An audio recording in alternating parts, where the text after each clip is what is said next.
Well, hello everyone. Patrick Batty at Pickleball Today, and I am here with my partner in crime, Johan Friesen. How you doing, Johan? I'm doing great, Pat. Nice to see you again, and nice to be back in the recording studio. Yeah, it's been longer than it should have been, but anyway, life got in the way a few times for both of us. We have a really exciting episode today. We're going to be talking about pickleball eyewear. Now, you and I both have worn pickleball eyewear for, in my case, a year. I don't know about you, but a year and 2 years, pardon me, for me.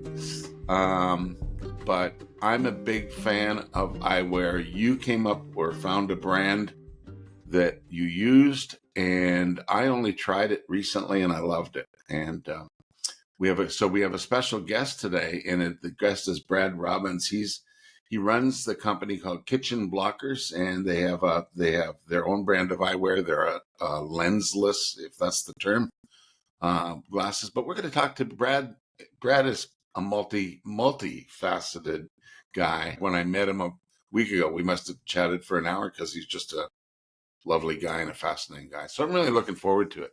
Me too. I'm looking forward to hearing from him on that too. As somebody who's a big advocate for the product that he has, having come from a black eye myself, where was dangerously close to causing a major injury. Trying to find the perfect fit glasses and the eyewear just to keep playing the sport. And then coming across these and now getting to talk to the guy behind it. I mean, I'm pretty jacked about this. Well, and again, I'm not just the eyewear, which I'm impressed with. The Brad is just a really fascinating guy. So anyway, we'll get into that in a bit. First off, let's talk about MLP briefly. Got a couple things. We want to talk about MLP. Now, Major League Pickleball, last weekend, it was in Columbus, Ohio, but a lot of things happened there. I don't know if you watched much of it or any of it, Johan? I did. I watched quite a bit of it, not to the degree that you did. I tried to squeeze it in where I could, and I was watching a lot of it after the fact. Whenever anybody, including Pat, was trying to tell me about it, did you see what happened? And I was like, okay, don't tell me. It's kind of the I didn't want any spoilers. But I did manage to catch up on quite a bit of it. But it looked to be a pretty exciting one, specifically St. Louis too. I was very impressed. St. Louis is a great team. They were great last year as well. I haven't watched a lot of pro pickleball on TV recently. I watched everything last year, and then I decided, you know what, I'm going to go out and play and not be watching these people play on TV nonstop.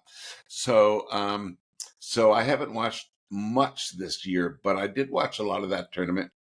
And I think it was kind of rainy weather and whatever here or something too that had me inside. But a couple things of note that happened. First of all, there was the F-bomb heard around the world, and which, I mean, it's kind of petty and it's kind of childish and it's just human.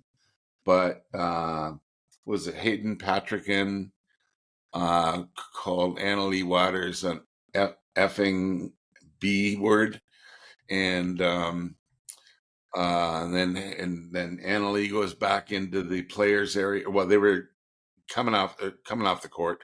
Then Annalie and team goes into Hayden's space where his team was, and I don't recall if there was shoving. I don't think there was shoving matches, but there was a big hefty guy in the middle of it, and they challenged each other and things like that. And first off, I would just a lot of controversy about it, but I don't think any punishment or harm done. No, and I think you saw that in a lot of the post-event interviews too, where even Hayden was saying, like, listen, tempers fly, and the competitive nature of the sport is such that sometimes you kind of get into these heated exchanges, and it seems to be pretty natural. I mean, it's like the case with any sport, whether it's hockey, pickleball, or otherwise, I think. Yeah. I mean, and Hayden's a young guy, and I've been known to put my emotions on my sleeve as well, especially if I don't know if he lost that match or not. I can't remember that one, but anyway, I've not called anybody anything on the court, but I've mumbled a few things a few times. I think we all have. But yeah, it's part of the competitive nature, I think. And, but anyway, that people. being said, social media being social media and people being people, it blows up into a mega issue and things like that. But I didn't think it was a big deal. A couple other things I noticed. Well, it was the first time that Catherine Parento faced off against Annalie Waters in the women's doubles. I don't remember all the matches right now off the top of my head, but I think they won in doubles, Catherine and her partner, which was Rachel Rohrbacher. Rachel Rohrbacher, yeah. And whereas who was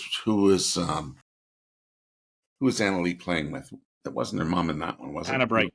Anna Bright, which that's a tough team, man. Annalie and Anna Bright, that's a tough team, and yet Catherine and Rachel beat them, right? That's the LeBron and Kobe of pickleball right there. I mean, those two, I think you put them together, it's an unbeatable team. And yeah. Also, LeBron, if you want to join us one day and kind of testify to that, you're welcome. Yes, I imagine he could hit a pickleball pretty hard. I would hope so. Yeah, they are. Obviously the skill level of both, but also the competitive level of both, or competitiveness level of both, is pretty intense, right? But I could see the competitiveness level in Catherine as well. She gets that chin out and looks really determined, and then she's just a great player, right? Well, I think also switching partners, as she did, and having played with Annalie Waters for so long, you almost have something to prove at this point to say, listen, it wasn't just you carrying that team to that level of success previously when we were together. Yeah. Now that she's with a new partner on a new team, I think she kind of has that motivation to really kind of show her stuff that she is fit to be there. And I thought she did well. She performed well overall. Yeah. Always fun to watch. I will want to mention one other event that was kind of a big event, but we're going to get Brad into it more about this one. It's Colin Johns and Ben Johns kind of pulling out, based on the lighting. This facility is an indoor facility. It's well known that Ben Johns doesn't like playing indoors, period. He always feels lighting is inadequate. This place certainly looked well lit. Brad was there. He can tell us what he thinks about it. But a couple other items. Just we gave away a few paddles in the last month. These were to young players that play at our own club, and gave away a nice double black diamond, 6-0 double black diamond paddle to a young fellow, Fernando. Fernando hails from Brazil, right? I think so. Yeah. And fairly recently moved here, but one of the loveliest young kids I've ever met. I mean, just such a nice young guy and talented. And talented. He's really come around to the sport, and he's new at it. And we only have a few young players at our club right now. And then the other player we gave it to was a young fellow named Ripley. Again, is a really good player. I played with him yesterday, by the way. He's also a hockey player locally in our provincial junior A, Cambridge Redhawks, as well. But anyway, just a really nice young fellow, and I just want to encourage them. And so we got him a Selkirk Labs 008 paddle. I know, Johan, you contributed to it. Sam Chen did as well. I did, and actually Selkirk did. So a big thanks to Sam as well to Sam for arranging it, and thanks to Selkirk for the code to make it more affordable, because they're not cheap paddles. So, but they are good. And the same with the 6-0. They're a really good paddle. I've been using 6-0 since they started, and and have played with them, sold a lot, and in fact, Pickleball Today was their leading affiliate. We're the leading affiliate in Canada for 6-0, but I just liked them right off the bat, and there weren't many, and it was before it was in retail. We sold a lot. We sell them still. But speaking of that, if anybody interested in paddle discounts, we do have a page on our website. It's pickleballtoday.co/paddle-discounts. We'll put links in the show notes. And we are giving away more paddles. We have a contest every month where we give away paddle. And you can win a paddle at pickleballtoday.co/win. And that basically will ask you to share and like and comment and do all kinds of things and every time you do one of these things, you're going to get more chances. And we don't get millions of contestants. So you have a good chance of winning a paddle. Someday we'll get millions of contestants and we'll give away a lot more paddles. But right now it's tens of tens, maybe hundreds, and your chances are pretty good. So please don't hold back. Let us know what you think and share. It's easy. That said, last paddle item, I noticed at the MLP, a bunch of Selkirk signed pros were playing a new paddle that has not been released yet. It's obviously legal and approved. And it was an SLK paddle. They have not put it out. It's not for sale. I believe it's called the SLK Era. Is going to be a line, it looks like, ERA. And the SLK Era Pro Power. Looks like a nice paddle. SLK is kind of a mid-range value line within Selkirk. I really like the SLK line of paddles. And here's the top players in the world playing this one. Surprised it's not one of their top line, the more expensive paddles, but they may have variations of them coming. So there's no news on it at all. I just noticed it, and it was played by like James Ignatowicz, Catherine Parento, Jack Sock, a bunch of other players. So kind of interesting to see, and I expect when they've got it out there, it'll be out within a month or so, maybe a few weeks. And that said, I think that's it. Anybody want to help us out, click like, click subscribe, whether you're on your, whatever you can do on your podcast thing, follow us. And again, all these will give you a credit if you sign up for the paddle win page at pickleballtoday.com/win. That said, maybe now we get to the good part, Patrick. This is what we're waiting for all day. Than we expected. We want to bring on Brad Robbins. Brad, if you can unmute your mic and say hello, we'll get you on screen. Hello, everybody. It's a pleasure to join Pickleball Today and their podcast. Hey, thank you, Brad. Welcome. And you are rocking your kitchen blockers. I sleep in them everywhere I go. I'm making sure I don't get hit with any foreign objects. That's fantastic. I've seen some of your videos where you're out on the streets wearing them, and I haven't done that, but you as an owner, I can understand that. I think it. Anyway, wanted to welcome you to the show. We had a great talk the other day. I wish I would have recorded it. It was, but we'll recreate it a little bit today. Still unscripted, just like before. Before we even get started, Brad, you have a massive, much more than kitchen blockers, a massively interesting background. And why don't you just tell us a little bit about yourself? Sure. So just back to the kitchen blockers point. Yes, I do test everything personal. It goes back. Probably, Patrick, you'd relate to, I think in the 80s, there was a gentleman named Victor Kayam.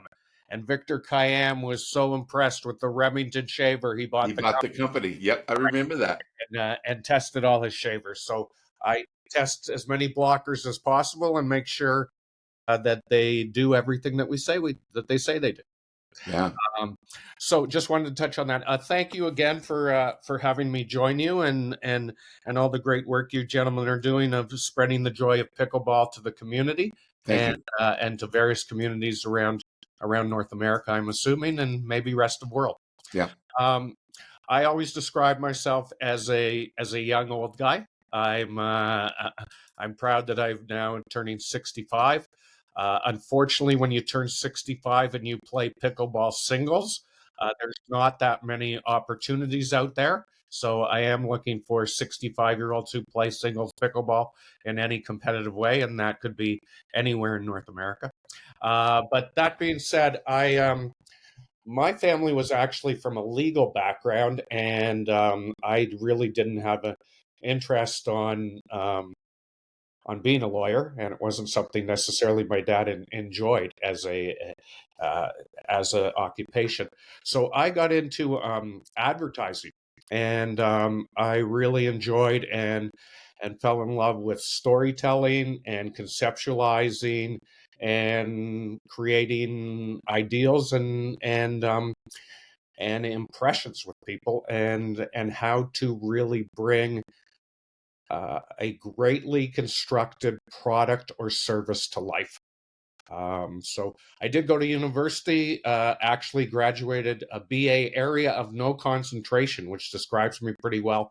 You could get that at Western Ontario at that time, and volunteered at an advertising agency because I wasn't really that interested other than handing my dad a diploma. And started in the advertising career, and got a call one day from a lady who had provided me advice and said, "We just landed a new piece of business. It's a microcomputer. It's something they've got a really imaginative design and two passionate developers. One was a bit more marketing, one was a bit more guts, and it was called Apple. And would you like to be on our launch team?" So I was very fortunate enough as a young person to help launch the computer company Apple. And in the early days, we did. There were no rules. It was completely irreverent, and we were trying to be insanely great. And the product was insanely great. So we did some crazy things in terms of the Super Bowl. We had a very memorable commercial on the Super Bowl, and with the pull down menus and things people are comfortable with now, Apple became a way of life. And the iconic Super Bowl ad was goes down as one of the greatest ads in history. Exactly. And we really tried to own any medium. So as an example, when we were launching, a popular Canadian magazine was Maclean's at the time. How much would an ad cost to be in Maclean's? Well, no, we're not interested in that. We want to buy the entire magazine. So we would buy the 48 pages of advertisements and make it basically a Apple tutorial in conjunction with the editorial. Wow. Well, that's so interesting. So it would be different things like that, and there came a time where there was the Americanization of Canadian advertising. So we were a very irreverent, out there, in your face advertising agency, and the Americans felt that based on the commonality of our populations at that time, that there was better economies of scale of just running U.S. based creative, and decided I'm not really good at taking orders or following creativity that I was not a fan of, and I sold my agency and moved on to some other efforts, and one of them was a younger friend of mine had another agency. It was more an activation agency, more of a promotional, or when you go to events, and he had a godfather who had just landed the rights to a new piece of business, and the piece of business was another sort of technical device, but it was more for kids. He had a product called Sony PlayStation. And so we're fortunate enough to launch this gaming console, and there was a U.S. agency that was part of it as well. And I went down there and started to have a conversation with them. And it was funny; there were these older gentlemen who ran GMC and Ford's punt, pass, and kick. Yep. And they ran this different promotional things. And they said, Brad, a young man came in off the street, and he said he had this social utility.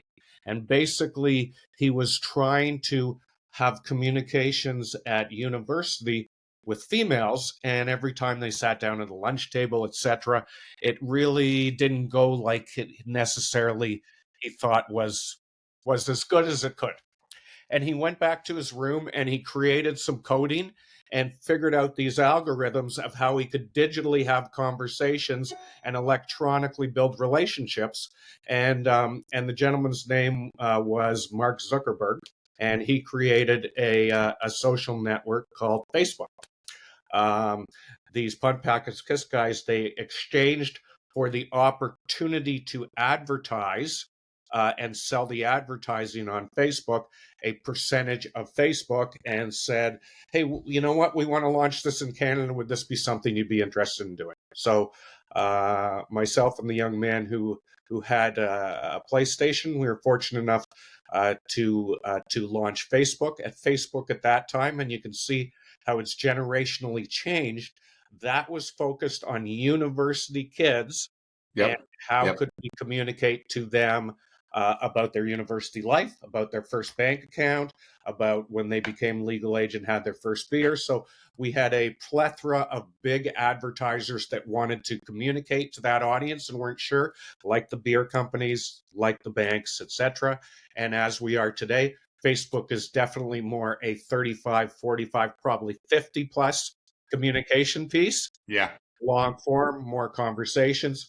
Probably, Patrick, you and I are on it. Johan, not sure about yourself. You look a little bit younger. I have to be for work, Brad. It's a thing.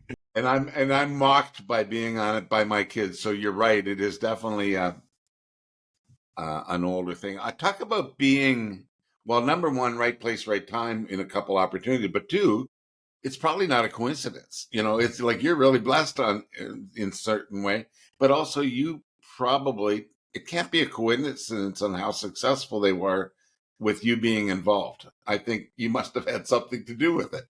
Well, thank you for that. I mean, the entrepreneur's mind and what they're trying to accomplish, you have to stay in certain guidelines, but not that many. Yeah. And ultimately, if you don't have a quality good or service, you're going to be exposed. And it's an interesting thing because we will get into that when we're talking about MLP and pickleball team sport. Yeah. Yeah. Because when it was conceptualized, I'm not sure what the goal was other than VCs saying, hey, this is a sport that's starting to trend in the right direction and wouldn't be cool to make a league. And right. You can see that in terms of when you're talking about the Canadian League and the identity of that and what truly does it roll up to or not. And I'm asking more questions than answered, but you know, we'll touch on that when we get to the area. But if I can just interject for one moment before we get into the MLP, I believe I forgot to mention we are going to be at the team event this weekend, the Canadian National Pickleball League, which is the same kind of team format sport.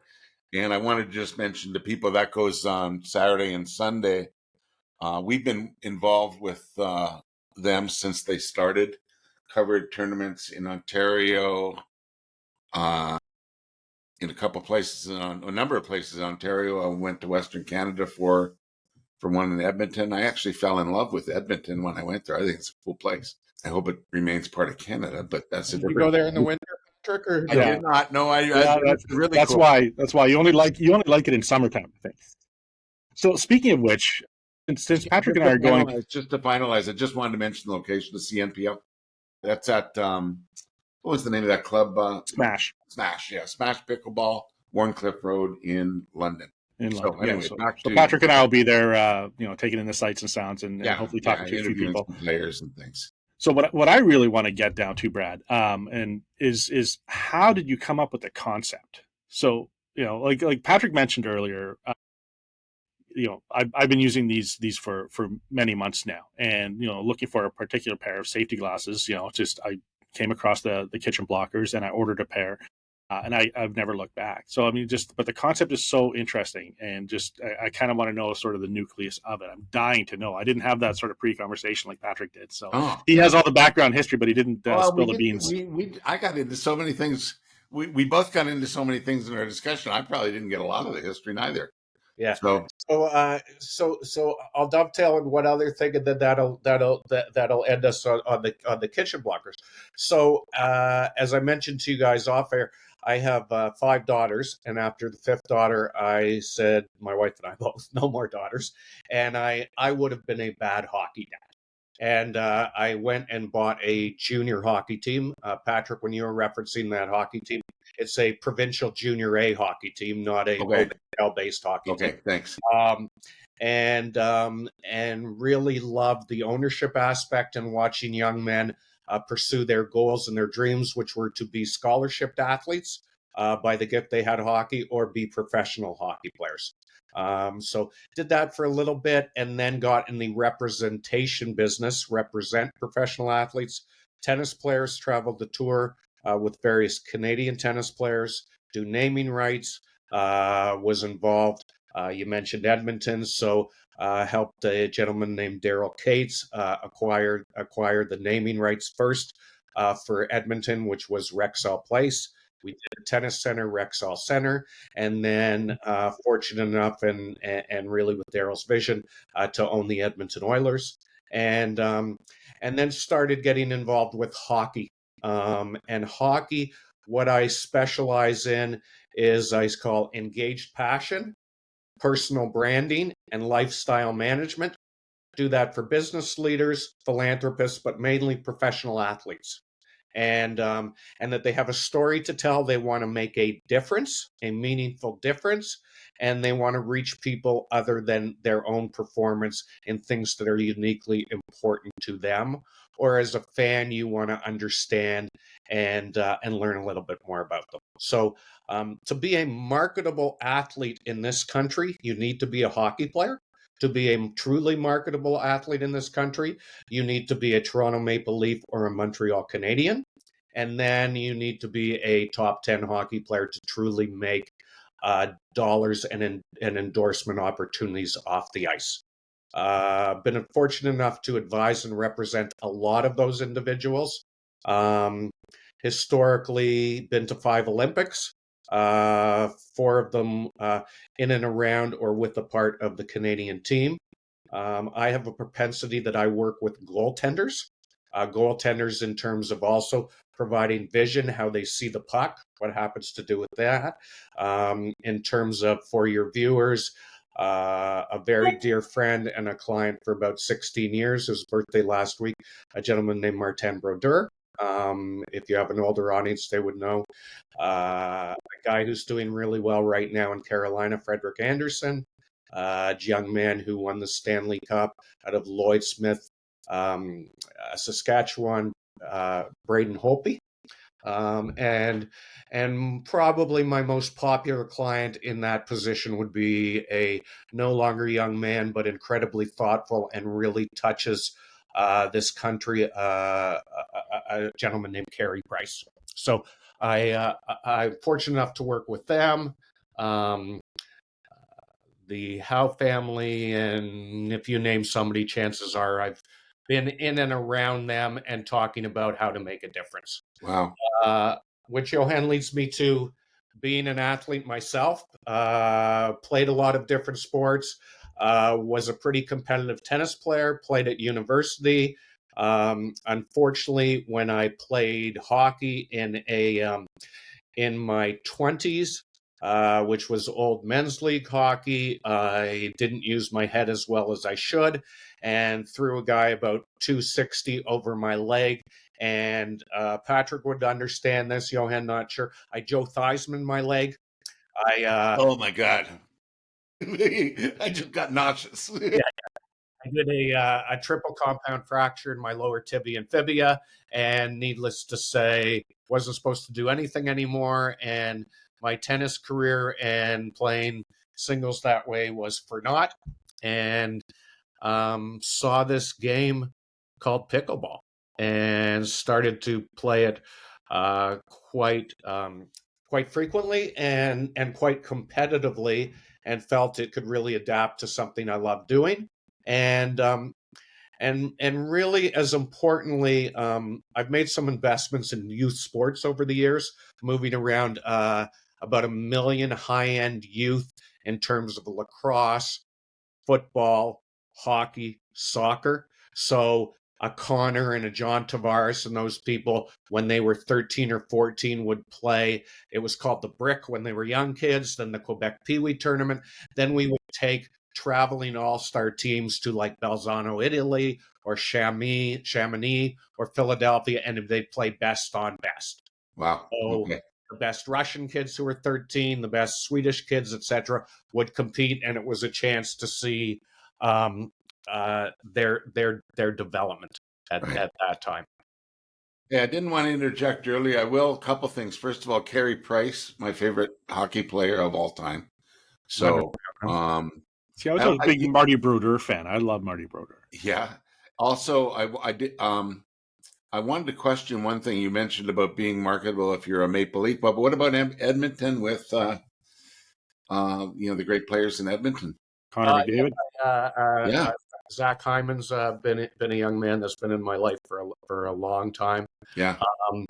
We did some optimization of footwear with one of the leading return to play specialists, a good friend of mine. So we've really worked on how to create a foot plant that will increase downward pressure, and your downward pressure can improve your edging and your movement. So if you looked at the top 10 players in the world, they would be in that product or have been in that product. Okay. So if you name them, they would be in that product. And really, as I got into pickleball, I politely got out of the sports advising thing in terms of hockey players. Carey is still part of my life and a few others, but I guess there were about 30 at one time, and now it's just a handful. But where I was going is when I explored pickleball and saw the early database that they had put in place, it blew me away. That if you look at other sports and other youth sports, and then they project or advance to adults, there's no capturing of anybody other than the elite. And in pickleball, what they managed to do at a very early start was, and it was even before Duper, but let's say a 2-5, 2, a 3, or whatever, there was a list of those players that wanted to play in tournaments and compete and meet new friends. Right. And it was incredibly extensive, state to state, town to town. And it's one of the reasons that another early pickleball player, a gentleman named Tom Dundon, Tom would be the chairman, I believe, of now the unified UPA. Yes. From a hockey perspective, he owns the Carolina Hurricanes. From a golf perspective, he owns Top Golf. And I think he's the one who brought whatever the football league is with the Rock or whatever that other league. The XFL. Yeah. Correct. But Tom had an incredible vision, but I believe probably the thing that intrigued him the most was, if I can acquire this database, I can really talk, sell, and communicate to the audiences around North America where I see a footprint that's starting to happen.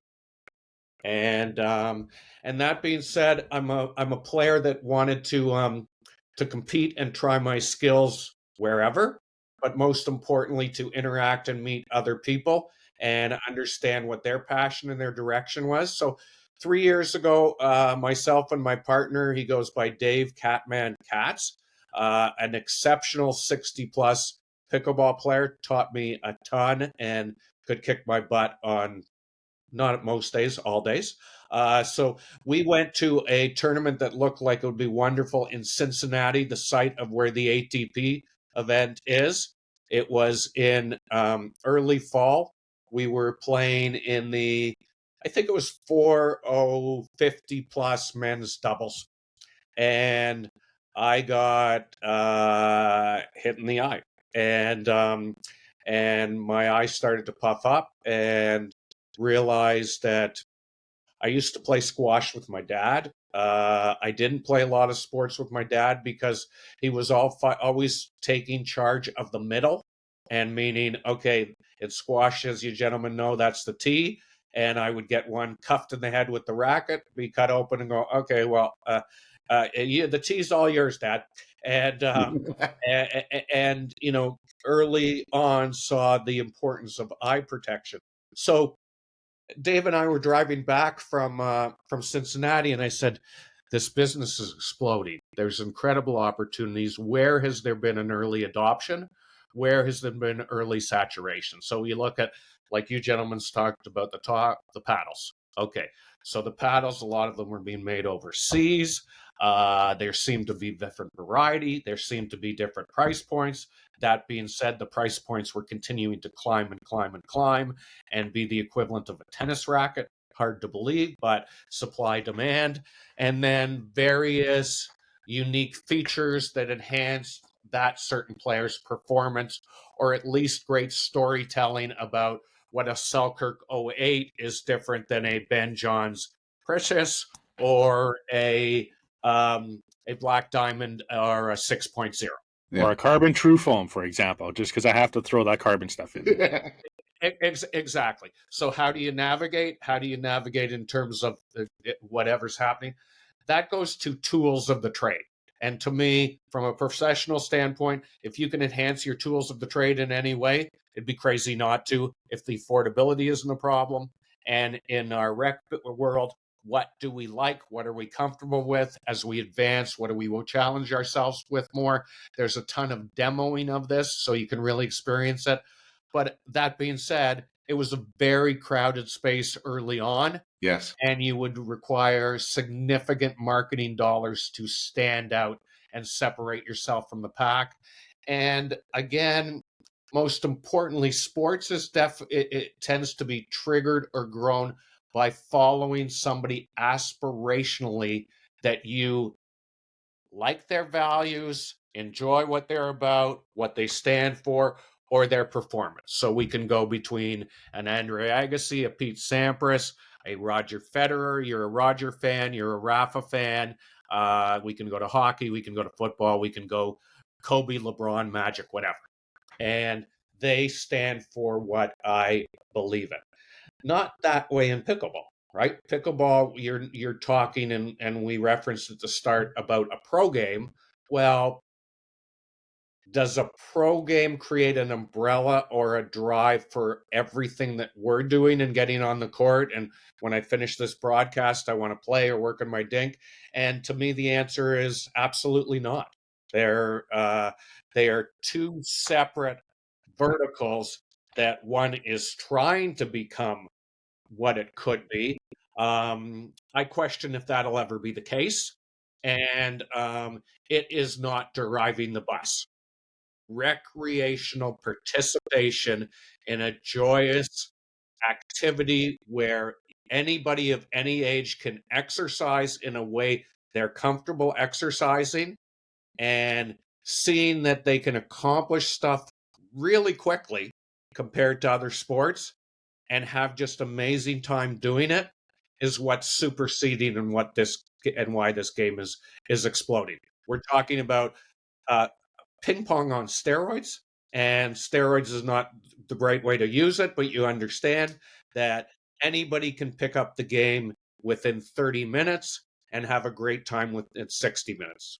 Going back to my 5 daughters, I dreamed of playing competitive tennis with at least 3 of them. We could have a great doubles game. Never, ever, ever happened. I don't believe it ever would.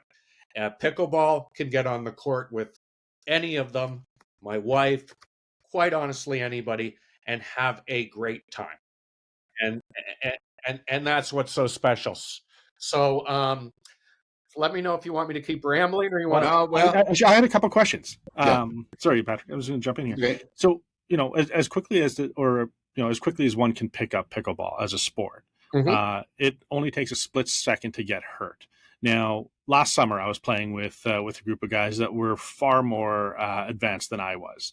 And I managed to get a ball right above the eye, and I had a black eye for weeks, which really kind of prompted this movement. So I'm curious to know, like, after your injury, where your eye swells up and you realize, like, oh man, I should have taken some precautions here. How did the concept get born? I'm fascinated by the concept itself. So thank you for that, Johan. So basically on our drive home, we went through the paddles, then we went through the balls and went, okay, somebody's making a lot of money on this. It's got to be 5 or 10 cents to make, $4.95, $5.95, whatever. What's missing here? And I'm looking, I have ice on my eye, and I'm going, I just don't understand why there's not a mandate for eyewear in this game. Right. It makes no sense whatsoever. And as you said, Johan, as people speed up and there's a little apprehension, or, oh, am I somewhere where it's going to nail me? That is a certain section of what's happening, but a majority of the eye strikes are deflections from unexpected areas. My partner got off the edge of his paddle. I had this, he swung through it, whatever happened. And it happens more in the beginner stage than at any other stage other than the highest professional level, where somebody could seriously fire and go at your head. So I said to Dave, eyewear. Nobody is talking about eyewear. And when you look at it, if anybody is, it's coming from a different sport, and they're labeling it saying, we have now adapted to pickleball for pickleball eyewear too. It was not customized and not designed and not to take into place what goes on a court, the trajectory, where the ball comes from, and it wasn't a priority. Well, for me, with the ice on my eyes, it was a priority.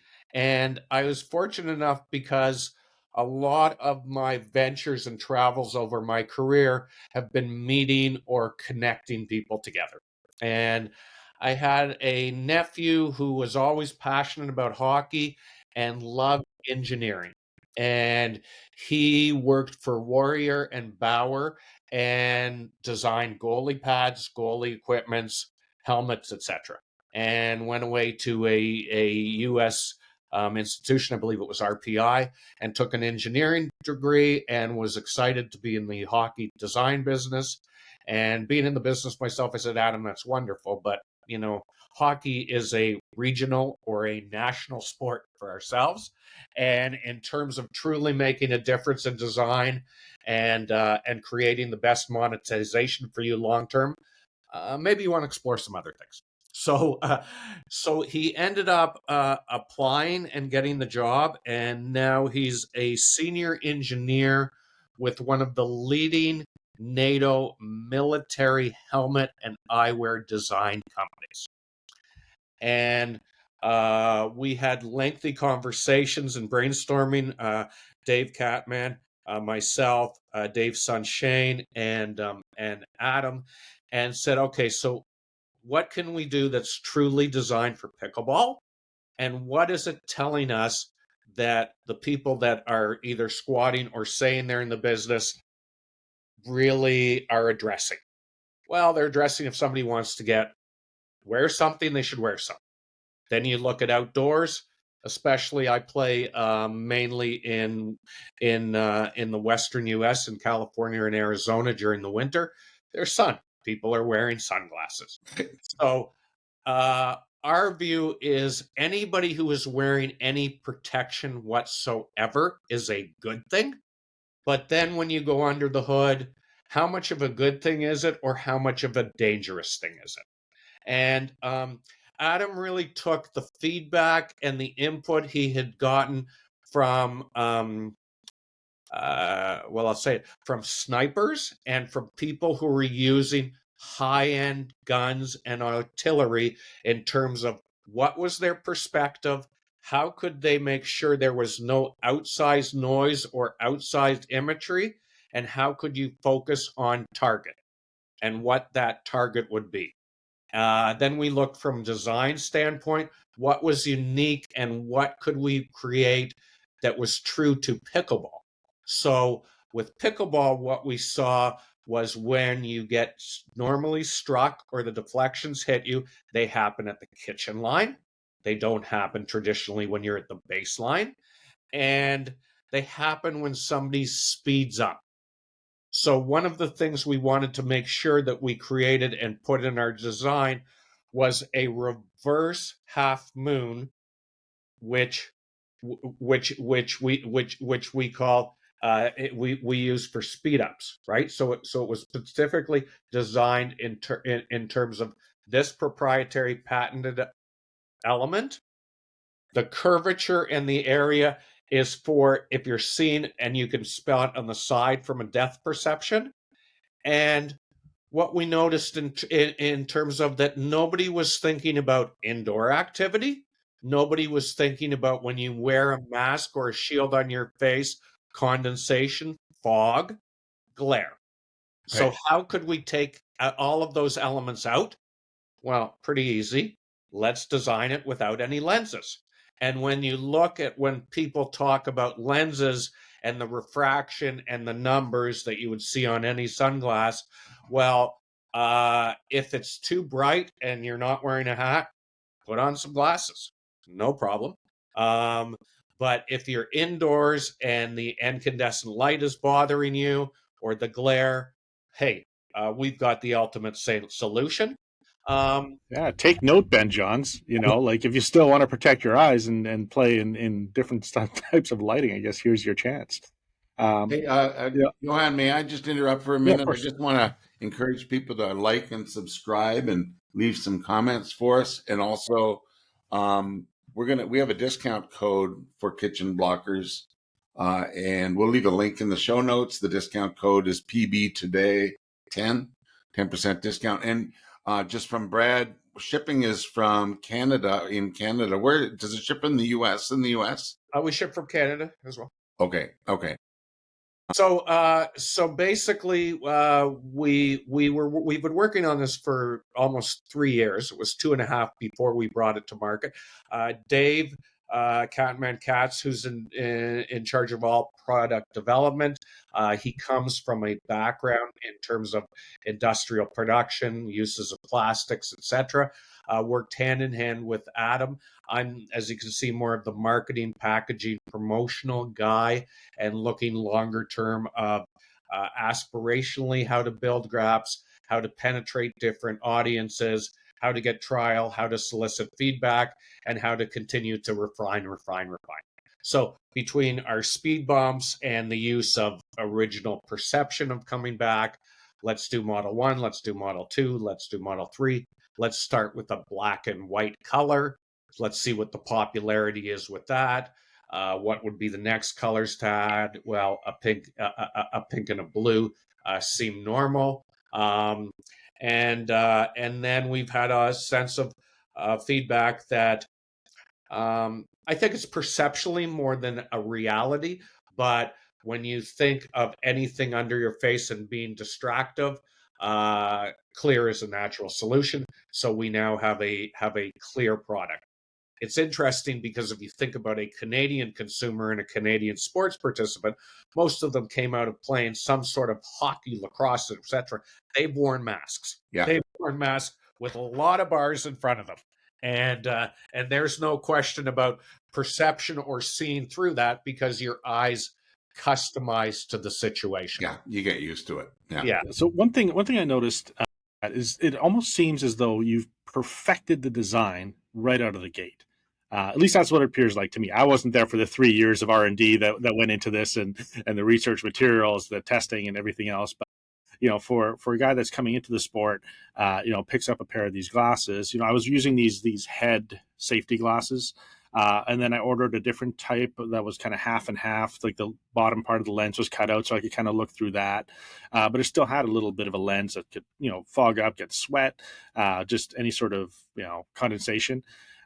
Until I found these, and it's changed everything for me. And what I really liked was the adjustability of it. Now, I'm curious to know about that because I was singing the praises of these glasses a couple of days ago to a member at the club that Patrick and I play, and she was concerned because she has a bit more of a narrow nose bridge. And I said, there's spacers that come with these glasses that you can adjust to really kind of fit your face. So if you need to adjust more on the side, on the nose bridge, wherever, it's all part of the design. And it comes in a nice little sort of hard carrying case that protects them from misshapen and any sort of damage. But it seems like everything is so perfectly thought out. Or is that just how it's is that your handiwork in marketing a finished product, or is that just sort of how it came together? Well, like I said at the start with the Apple and Facebook examples, you want to make something insanely great, and you really want to challenge. And one of the things that we wanted to challenge more than anything was impact testing. So we were on behalf of my nephew, who had some significant relationships in the military testing space. We went to a NASA / military testing center in Maryland. We took our products, we took the competitive products. We fired a pickleball 60 miles an hour in various degrees and various refractions. Some of the ones you mentioned, most of them failed. Okay, they failed for a bunch of reasons. One, when people and you get people that are thinking, no disrespect, a little too smart for their own good. I can take any pair of glasses, pop them out, pay $5, and what do I get? Well, the structure, and when they talk about the build of a glass, and when you gave the numbers of it, it's all combined, like you're talking about building anything. All of those elements go together. So when you take out the lenses, what happened when we tested? They broke apart. So at 60 miles an hour, I don't think you want a piece of plastic or whatever's made indented in your, I hate to say eye, because that's that might be worse than the ball itself, actually. Correct. Or any other part, and the paddles. Exactly. So anybody who's popping them out, they can be proud and satisfied. It's incredibly dangerous. Half of the products we tested, which are competitive products, their lenses blew out immediately. And when they blew out immediately, they either refracted or went towards the pupil or just went in the air. And then just from common sense, and when you see some of the higher end ones that are, over the $100 price point, when you're getting an impact of a ball there, your lens is going to get scratched and you're going to have to replace them. So we're very fortunate that iView we're not competitive with anybody with our offering. And it's a personal choice, but as well, like the lady that you mentioned, Patrick or Johan, we're not for everybody. It's a unique look. It's amazing that we are completely over-indexing in Quebec, and Quebec as I'm making a generalization, but they're always the first market to be early adopters are anything new and anything with enhanced technology. Really interesting. So they were the first adopters of Apple. They're first adopters of, if you're looking for a higher sports car or something that's new and unique and makes them feel maybe look a little bit different. So I'm blown away by how much we are in Quebec. British Columbia significantly, Ontario, but for sure Quebec being a dominant area. And then something magical happened. I have a friend who plays on the Pro Tour, a gentleman named Ryan Sherry. And Ryan Sherry, he also goes by the name Cher Bear. He's in the football business. He was an All-American playing tennis at Florida for the Gators, and was one of those originals. So when it talks about the original guys out on the courts, he was there. He still plays. He's playing today in Atlanta in the main draw. Good buddies with Jeannie, provided her advice on the tour, Jack Sock. But Fort Myers was a real mecca in the early days for young pro pickleball players. Yeah. They've since moved out. And there's a few newer ones.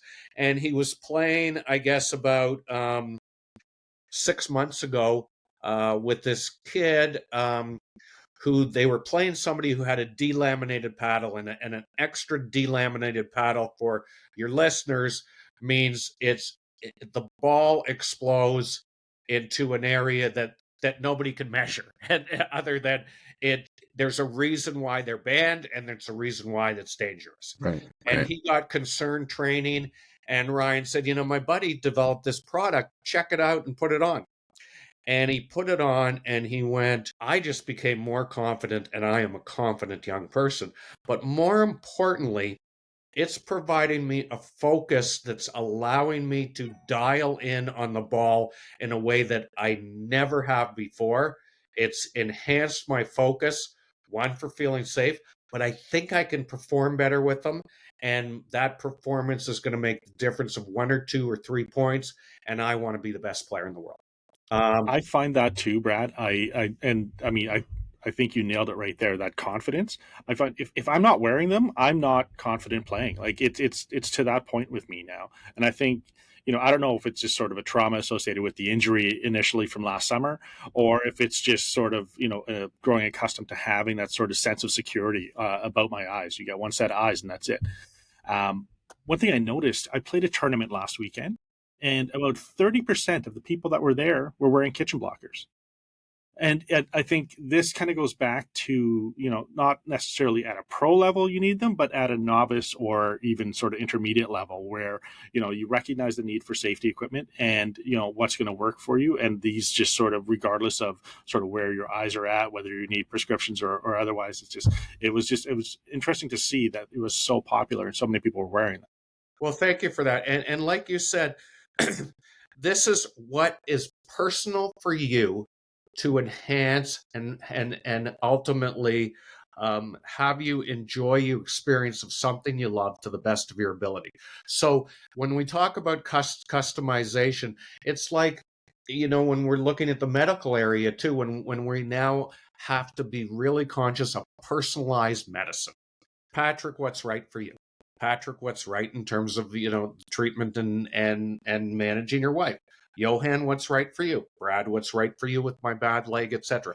What we've tried to apply with the blockers is everybody's face is different. Now we have a lot of Asian customers. Their construction is quite different too. We're looking at different designs to address their structure and their contours, specifically of their nose. We find that on some people with a smaller face, they look a little bit bigger and awkward. So we have a slim fit one that is in production. And not most importantly, but our next priority is we're developing a kids product. Cool. Oh, great idea. Excellent idea. I applaud that. I think you really need to start with the foundation, much like you look at hockey helmets and visors. Nobody should get on a court without wearing something to protect their eyes. Right. You can't get the back. It's crazy that you would think about it. Now, the confidence, the testosterone, the machoism of why would I do that? That's something that you're going to have to deal with yourself in terms of outcomes. But it is really what's driving us. And back to the story. So the young man, he's on the court, I think, in about probably 15 minutes today in Atlanta. His name's Zane Ford. He's 20 years old. He's gone from being an unknown to he beat in the last month Ben Johns. He beat the number 5 player in the world. He has a unique look to him. He wears. He also is a 6'0". Zane is a base of 6'0". Yeah, that's right. He wears them in singles, which is unusual.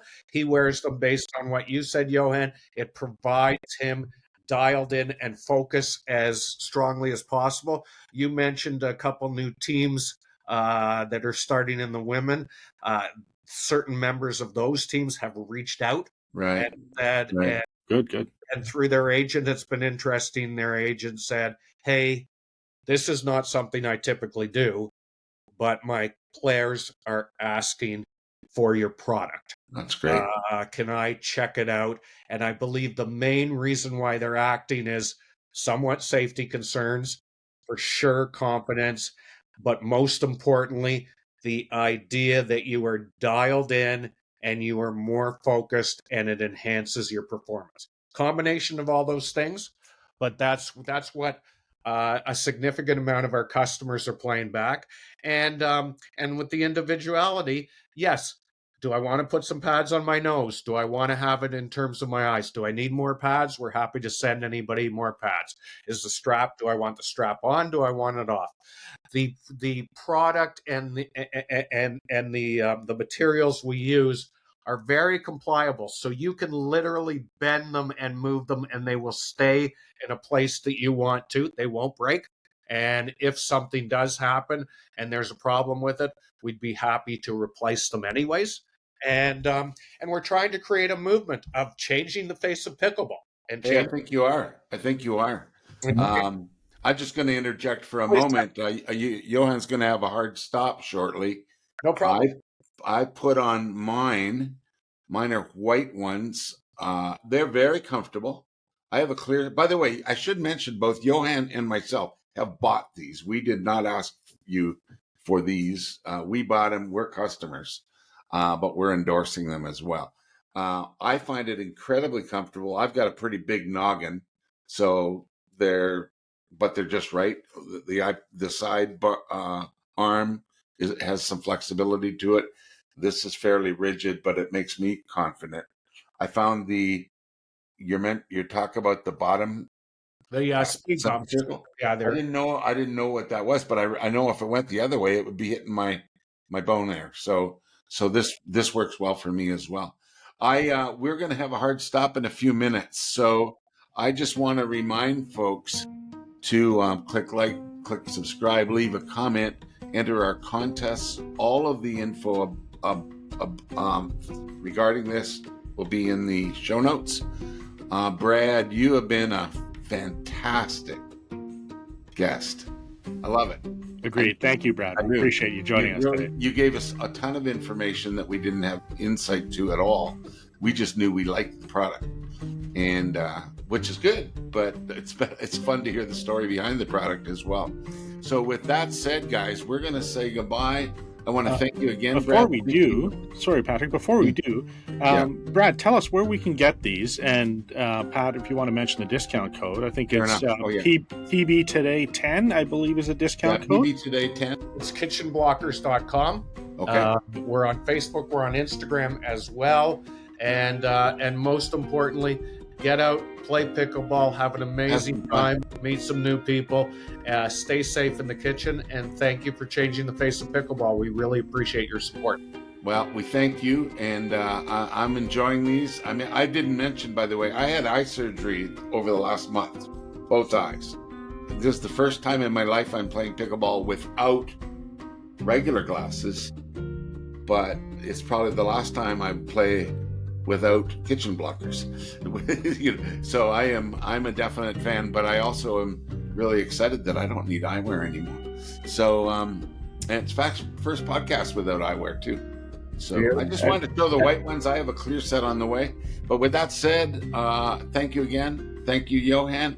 We'll see you guys in the next episode over the next few weeks. Go to pickleballtoday.co for more info. And again, everything is in the show notes. Take care, everyone. Thank you so much. Bye-bye. Bye.